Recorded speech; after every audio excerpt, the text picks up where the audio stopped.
If you want more control over how long it takes to sell your home, you want the process to be easier, and you want to make more money when selling your home, this is the video for you. The strategy I use to sell homes is something I call the CPQR strategy, which obviously needs a lot of work on the name. The first C stands for competitive price. And before you click away, hear me out. There are two reasons why competitive pricing is so important to getting more money when selling your home. Okay, imagine you list your home. You have a for sale sign, you're technically on Realtor.ca, your home's on there, and you're expecting a lot of showings, but then it gets no views, no showings. What's happening here? You're probably a little bit concerned at this point. What we call this is being on the market. And typically when this happens, the most common reason for this is that you're listed too high. Now, being in the market means your home is getting attention from buyers and your property is generating showings. Showings are a key metric that we want to look at to determine what people think of our property, and we can use that later on to get more offers and a higher price. Secondly, when you choose your price, you choose your competition. Everything comes back to attention. YouTube star Mr. Beast. There is a reason big companies pay influencers with large followings millions of dollars for brand deals. It's because that's where the attention is. More eyes equals more potential buyers. It's simple math. So back to choosing your competition. Is your listing going to help sell other people's homes, or are their homes going to help sell yours? The other reason why pricing is so important is because our team has also noticed that the first 30 days are usually the most important when selling your home. This is because when your home first hits the market, everybody comes rushing in to see it. After 30 days though, the only people that will be viewing your home is people entering the market or people that are expanding their search. It is because of that trend that we want to make sure that the buyers see enough value in our home to view it and write an offer, preferably within the first 30 days. You also typically get the highest price if it sells in the first 30 days. And this is because when it sits on the market longer, you give buyers the impression that it is listed too high and that something must be wrong with it and that they have room to negotiate because it hasn't been able to sell. You don't want any of these thoughts to pop up in the buyer's mind. The second part of this strategy is the P, which stands for presentable. This is the setup. You could have the highest quality photos and marketing in the world, but if the house looks like a trash can, very few people will be interested in seeing it. So if you were to walk into a dirty home, your first impression might have been, wow, this person neglected this property, it looks pretty bad. Wow. And when people have that subconscious feeling that home has been neglected, they begin to worry about other things. Did this person change the hot water tank, or is that about to explode? Did they change the roof, or is that going to freaking fall on me? That's a little extreme, but you know what I'm getting at. We want to make sure that the home looks clean, bright, and if possible, like it isn't falling apart. You don't need to spend a lot of money renovating everything, but if there are like super simple and cheap maintenance items that you could do, like changing some light bulbs or painting a wall, it will help to sell your home. Last note before we move on is that we don't want to catfish people into viewing our home. It is no different than Tinder. If you found someone super attractive, set up a date, and then when you met them, they weren't at all who you were expecting, you'd be reasonably upset. I'm pretty sure you wouldn't have a second date. It's the exact same thing for your home.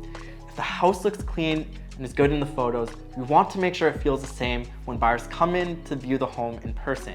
Now let's talk about the game changers that will separate your listing from the competition. Q, quality pre-marketing. Everything comes down to supply and demand. Now that your home is priced at a competitive price and it looks good, we want to start building anticipation before it hits the market. When Apple launches a product, it is months after they have been marketing it. And this is intentional, of course. The more people we can get interested in and to view the home at the same time, the better our chances are of getting multiple offers, because they have that fear that if they don't write an offer, maybe one of the other people who is viewing the home will. FOMO is real. That is why Black Friday works so well. I mean, how many people would care about the discounts if it was all year long and they knew they were gonna get the item they wanted? Let's talk about the execution part of this. R, reach lots of people and get qualified leads. 99% of people are looking for their next house online. And this is important to know because that is where you add the secret sauce to getting more eyes on your property than the competition. If people are looking online, there are 3 fundamental truths that you need to know. Number 1, high quality and professional photos is more important than ever before because that is usually the first impression buyers will have of your home. Number 2, videos are the most consumed content type on the internet. This is the opportunity. 99% of homes for sale do not have videos for them, and if they do, they are usually low quality. With this being said, a lot more people are starting to do them, but it's still vastly untapped. Third, having someone that understands how the different platforms work and how to get your home in front of the right audience is becoming increasingly more valuable. The other benefit to this type of marketing is that people that come to view your property after viewing the video have already seen what it looks like. They are a warm audience that will likely still like the house as long as their experience at the home meets their expectations from the marketing. Competitive price plus good presentation plus build-in anticipation plus quality marketing and reach that separates your home from the competition equals a lot more showings and more offers. So now that we've covered how to prepare your home to sell, the marketing that will separate your listing from the others, let's quickly discuss what you need to ask realtors during the interview process. All of us, at least once in our lives, has had that thought, does this person actually know what they're doing, or am I about to get screwed? You shouldn't be looking for a realtor, you should be looking for a partner. And the difference is that a partner is someone that you can lean on for advice, be transparent with you, and tells you what you need to hear, not just what you want to hear, which is a big problem because a lot of people are just trying to get the listing. You want to look for someone that is proactive rather than somebody that is an order taker.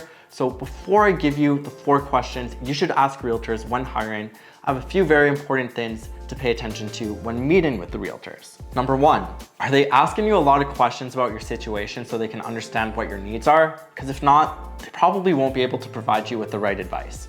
Number 2, are you guiding the conversation or are they guiding the conversation? If it doesn't seem like they have a plan, direction for the conversation, or next steps, your experience selling your home will probably be very similar to that. Now we're going to take the last 20 seconds to cover the questions you need to ask when hiring a realtor. Number 1, do you have a system for selling my home? And if so, what is it?